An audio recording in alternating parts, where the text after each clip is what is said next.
Cara, sabe aquela sensação? Talvez quem tenha problema de ansiedade social saiba o que eu tô falando aí. É uma sensação, velho. Sério, você quer que um carro te atropele, velho, pra você não Uhum. falar. É um medo tão absurdo, mas tão absurdo. Cara, o professor, ele olhou pra mim e falou assim: "Cara, tá ridículo isso. Eu não tô entendendo, Nossa, eu ele não se tô passa um entendendo. pouco, Eu velho. não tô entendendo o que você tá falando. Não dá. Primeiro, olha pra plateia, não olha pro slide." E cara, eu tava num momento ali, velho, que eu tava totalmente vulnerável. Totalmente vulnerável. Imagina. Ali não era momento de fazer aquilo. E o João, que é um amigo que trabalha comigo hoje, a galera conhece, que sempre foi um bom comunicador. Cara, você tem que melhorar isso daí, velho. Você não vai conseguir as coisas na vida se você não melhorar essa parte comunicativa.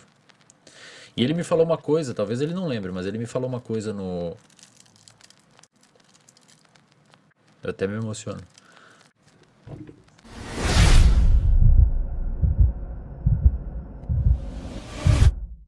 Lá pelo quinto período, por aí eu conheci. Comecei a andar com uma galera lá, os meus colegas que hoje trabalham comigo. E aí eu fui entendendo, cara, eu fui entendendo uma coisa. Eu sempre fui muito observador, muito. E nessa época eu fui entendendo uma parada. Primeiro, que uma hora eu ia me formar Uhum. e eu ia ter que dar um jeito na minha vida, tá? Então isso foi um ponto. Mas o segundo ponto, cara, foi que eu comecei a entender uma coisa que talvez a galera não entenda e também não é muito valorizado. Que conhecimento é poder, cara. Você ter Uhum. conhecimento, você ganha poder. Pensa assim comigo. Eu não tenho uma máquina, eu não tenho, eu não tenho, eu não tenho um supermercado que é um produto físico, eu não tenho uma máquina que faz pão ou que faz algum produto que eu venda. Eu não tenho nada disso. O que eu tenho é meu cérebro. O que eu tenho para oferecer para vocês hoje que estão assistindo é o meu cérebro. O que eu tenho para oferecer para 7.000 pessoas que estão lá no reservatório de dopamina é o meu cérebro. As pessoas estão lá, eu não estou dando nada para elas, além de conhecimento. E, cara, teve uma vez na graduação que eu entendi isso. Eu saquei, conhecimento é poder. Aí o que eu pensei? Se eu começar a obter conhecimento, eu vou começar a ser ouvido pelas pessoas. E muito provavelmente vai aumentar a chance de eu me dar bem na vida, pelo menos para conseguir. Eu nunca imaginei que ia chegar nesse nível, mas pelo menos eu consegui trabalhar, né, fazer Uhum. minhas coisas. Então eu comecei a estudar. Resolvi começar a estudar. E aí eu comecei a estudar e comecei a apresentar. Eu lembro que eu apresentei um trabalho para um professor que, cara, foi. Aquele trabalho foi um. Aquela apresentação, para você que está me ouvindo, eu peço que você preste atenção nesse momento, porque isso pode reverberar em algum evento que tenha acontecido recentemente na sua vida, ou que provavelmente vai acontecer. Eu não estou dizendo que talvez, eu estou dizendo que provavelmente vai acontecer porque merdas acontecem. É aquele evento, aquele trabalho que eu apresentei, poderia reverberar na não existência do Wesley que vocês conhecem hoje. Por quê? Porque era um trabalho que tinha que apresentar sobre um capítulo do DSM, que é o Manual Diagnóstico Estatístico em Transtornos Mentais. E era um capítulo que eu tinha que apresentar sobre transtorno do pânico, que é um tipo de transtorno de ansiedade. E, cara, eu nunca consegui falar em público. Eu nunca consegui conversar. Pra você ter noção, eu não conseguia perguntar na aula. Eu não conseguia levantar a mão e fazer uma pergunta pro professor. Pô. É sério, velho. Porque eu tinha medo que a pergunta ia ser ruim, que as pessoas iam dar Uhum. risada, que o professor não ia entender. E eu optava por não Um pouco falar. do bagulho do desvalor, né? É, eu me Da tua esquivava. crença. E aí eu fiz a pior coisa que alguém pode fazer no sentido enfrentar algum tipo de ansiedade, que é me esquivar. Então eu me esquivava. Eu evitava sempre que podia, eu tinha às vezes boas perguntas para fazer, eu não perguntava, eu me esquivava. Até que chegou um momento que eu tive que apresentar um trabalho. E cara, ali foi foda. Porque eu me preparei, eu perdi sono, eu fiquei sem dormir. E era pra uma turma de 20 pessoas, velho. Fiquei sem dormir, fiquei mal, fiquei não sei o quê. Cheguei a apresentar o trabalho. Cara, sabe aquela sensação? Talvez quem tenha problema de ansiedade social saiba o que eu tô falando aí. É uma sensação, velho, de você. Cara, você quer fazer. Você quer que. Sério, você quer que um carro te atropele, velho. Pra você não Uhum. falar. É um medo tão absurdo, mas tão absurdo. E tem trabalhos mostrando que pessoas com ansiedade social têm um aumento da atividade da amígdala, que é a região que detecta perigo, quando enxerga rostos. Nossa. Normalmente as pessoas têm um aumento da atividade da amígdala quando enxergam um rosto ameaçador. Nossa. Então você vê um rosto assim, Ah, tá. você vê um rosto ameaçador, você vê uma atividade aumentada da amígdala. Ou seja, aquilo é uma ameaça para você, é um perigo. A pessoa com ansiedade social aumenta a atividade da amígdala qualquer rosto. Em outras palavras, qualquer rosto para ela é ameaçador. O cara tá sempre se esquivando. Nossa, Tá velho, deve ser horrível. É foda, pô. cara. Mas aí, o que que eu fiz? Eu tive que... E aí, beleza? Obrigado por ter vindo. E aí eu tive que... O que que eu tive que fazer? Apresentar o trabalho, velho. Esse aí é da minha equipe também. Ah, é? Não conhece. E aí, salve. Aí o que que eu tive que fazer? Eu tive que apresentar o trabalho, cara. Porque não tinha que fazer. Não tinha que fazer. E era só Cara, tu. Era só eu. Cara, o que que aconteceu? Eu cheguei a apresentar o trabalho e eu não sabia falar em público. Eu comecei a gaguejar, eu suava. Eu tava lendo os critérios diagnósticos para transtorno do pânico. Sudorese, taquicardia, nó na garganta, tudo eu tendo. Tava Sério? tendo no mesmo É momento. sério, velho. Parece paté, achava que tu tava E sabe- interpretando, tá e sabe ligado? o que que eu tava fazendo? ator. A turma tava lá e eu tava assim, ó. Apresentando, olhando pro clássico de quem não sabe apresentar trabalho, apresenta olhando pros slides, não pra plateia. E leu o slide. Cara, o professor, talvez na inocência, se você me acompanha hoje, não sei, sabe que você foi um grande de um filho de uma puta. Tá? Mas beleza, tá tudo certo. Foi o que Opa, deu uma rebaixada na foi cara. o que você poderia ter feito naquele momento, então eu não vou ficar bravo. Talvez tenha sido até bom o que você fez. Ele olhou pra mim e falou assim, cara, tá ridículo isso. Eu não tô entendendo. Nossa, eu não isso tô passa um entendendo. pouco, velho. Eu não tô entendendo o que você tá falando. Uhum. Não dá. Primeiro, olha pra plateia, não olha pro slide. E, cara, eu tava num momento ali, velho, que eu tava totalmente vulnerável. Totalmente vulnerável. Imagina. Ali não era momento de fazer aquilo. Ele podia pegar depois, tipo, ele podia ter tido a sensibilidade de Ter dado perceber feedback que... e tal, cara, não é assim, faz assim. Pô, é graduação, né, velho? Se é no mestrado ou doutorado, beleza, dá uma puxada, mas, pô, na graduação. Aí, enfim, aí eu saí da apresentação e o João, que é um amigo que trabalha comigo hoje, a galera conhece, que sempre foi um bom comunicador, ele falou assim, meu, tem que melhorar isso aí, cara. A gente dividia apartamento na época. Hoje ele trabalha comigo na clínica e é meu sócio num outro projeto que a gente está fazendo de uma clínica paralela.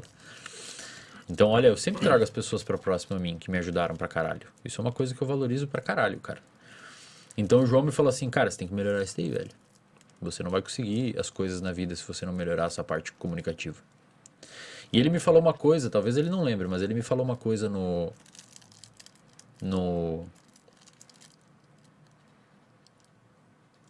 eu até me emociono.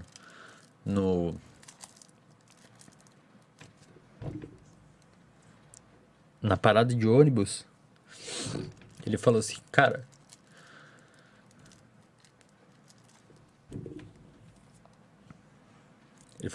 nunca perca a chance de falar em público.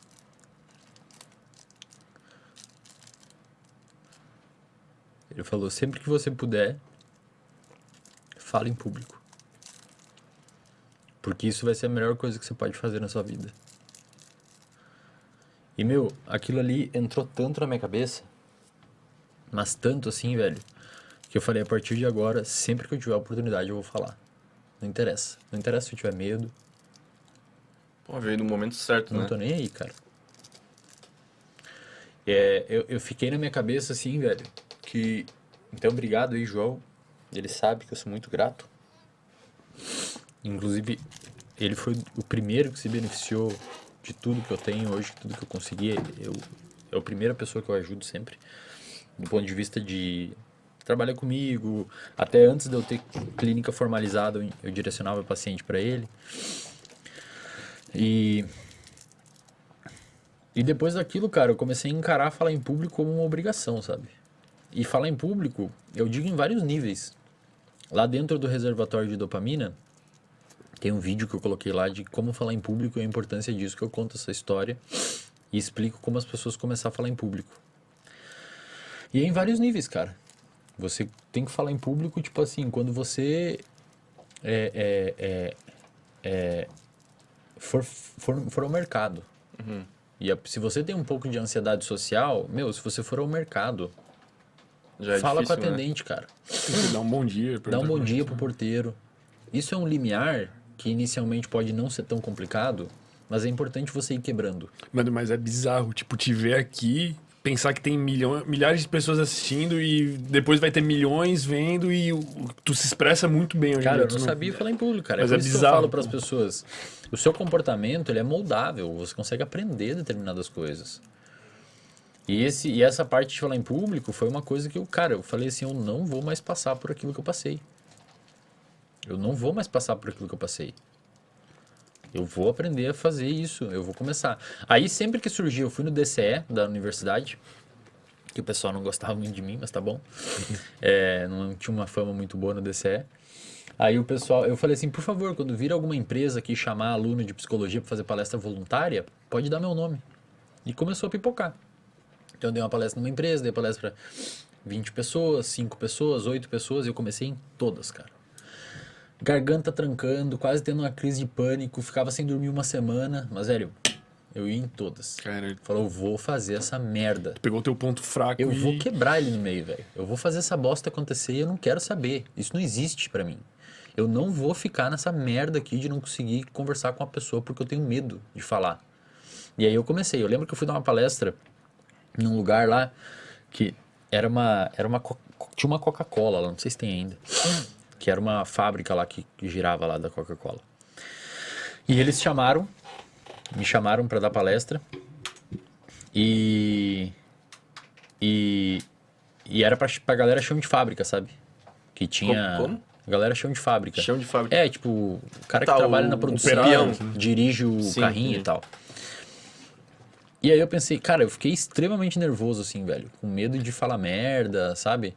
Fiquei muito nervoso. Eu fiquei uma semana sem dormir direito, cara, preparando o roteiro. Eu fui com a minha fala decorada do início ao final. 1 hora. Eu decorei toda ela.